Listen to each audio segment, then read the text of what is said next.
Maswerteng gabi po mga ka-STL. Narito na po ang resulta ng STL Muntinlupa para sa araw na to, 3rd draw, January 8, 2025. Araw ng Miyerkules. Naway ang mga natayaan niyo pong mga numero kanina ay manalo nawa ngayong gabing ito, 9 PM. Kaya kunin niyo na po ang inyong mga tickets. Narito na po ang resulta.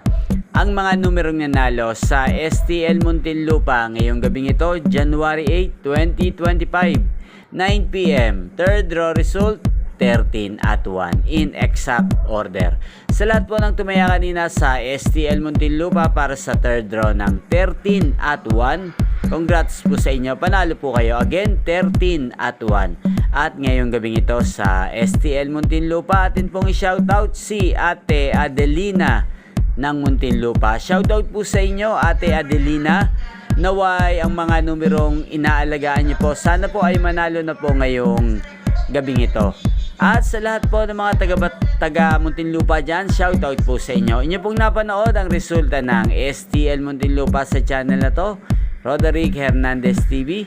Maraming salamat po sa patuloy niyo pong panonood sa aking channel. Magkita-kita pong muli tayo bukas ng alas 11 ng umaga dito po sa channel na to. Thank you for watching.